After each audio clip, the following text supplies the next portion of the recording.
Oke, assalamualaikum warahmatullahi wabarakatuh.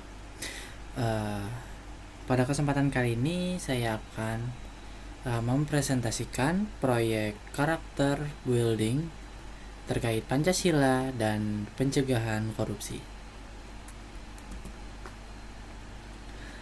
Sebelumnya perkenalkan, nama saya Muhammad Gifari Noval Fadlur Rahman dengan NIM 2802548700.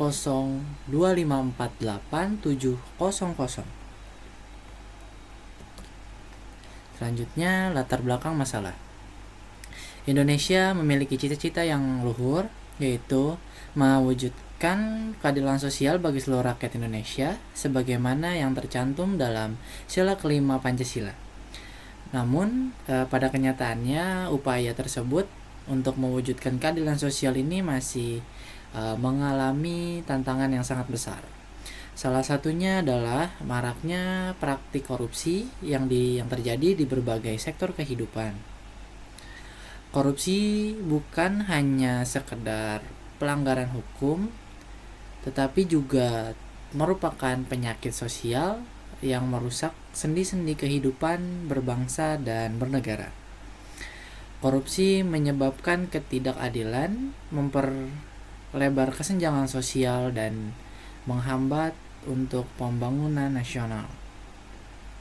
Masalah ini juga sangat relevan dengan tujuan Sustainable Development Goals atau SDGs, khususnya SDG 16, yaitu membangun institusi yang kuat, adil, dan bebas korupsi. Oleh karena itu, pencegahan korupsi menjadi tanggung jawab bersama, termasuk generasi muda dan mahasiswa sebagai calon pemimpin di masa depan.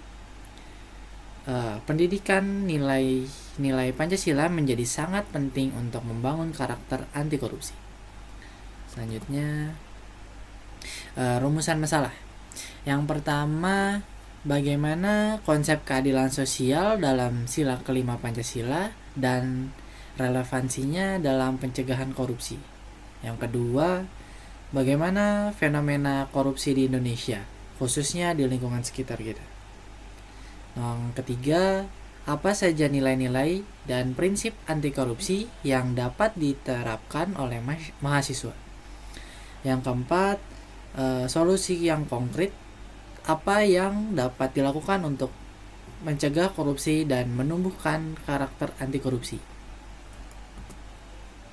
Selanjutnya, pembahasan.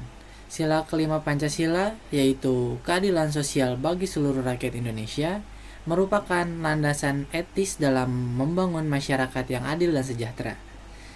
Dari sejak awal kemerdekaan, para pendiri bangsa sudah menekankan pentingnya keadilan sosial sebagai tujuan utama untuk pembangunan nasional.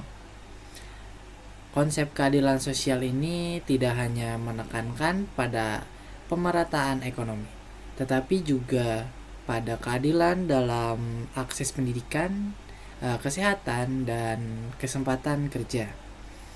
Korupsi ini jelas bertentangan dengan nilai keadilan sosial karena menghambat distribusi kesejahteraan dan menciptakan ketidakadilan.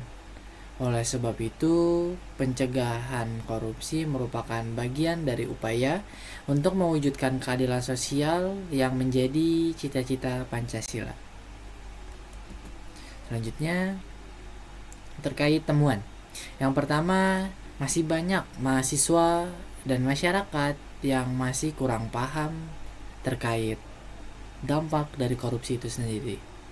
Yang kedua, praktik korupsi kecil seperti menitip absen, plagiat, dan manipulasi data yang masih sering terjadi di lingkungan kita. Yang ketiga, edukasi anti korupsi yang masih belum merata kepada warga dan mahasiswa. Selanjutnya, untuk solusi, yang pertama dengan mengadakan sosialisasi dan kampanye nilai anti korupsi berbasis Pancasila secara rutin di lingkungan kampus dan juga warga sekitar. Yang kedua, dengan membentuk komunitas diskusi anti korupsi yang melibatkan berbagai mahasiswa dari segala jurusan. Yang ketiga, dengan menyisipkan materi anti korupsi dalam setiap kegiatan organisasi mahasiswa agar nilai-nilai ini menjadi budaya bersama.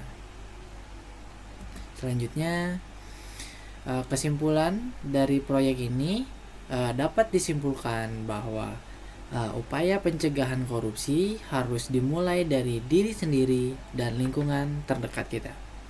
Nilai keadilan sosial dalam Pancasila harus terus diaktualisasikan dalam kehidupan sehari-hari, terutama oleh mahasiswa sebagai agen perubahan. Dengan langkah kecil yang konsisten, kita bisa menciptakan budaya anti korupsi di lingkungan kampus dan masyarakat yang luas. Selanjutnya, refleksi diri. Dengan melalui proyek ini, saya semakin sadar bahwa pencegahan korupsi bukan hanya tugas dari pemerintah, tetapi juga tanggung jawab kita sebagai generasi muda. Saya juga belajar pentingnya integritas, kejujuran, dan keberanian untuk menolak segala bentuk korupsi sekecil apapun itu. Saya juga berharap nilai-nilai Pancasila dan budaya anti korupsi dapat terus diterapkan dan menjadi bagian dari karakter bangsa Indonesia. Selanjutnya, terima kasih atas perhatian teman-teman dan Bapak Ibu dosen.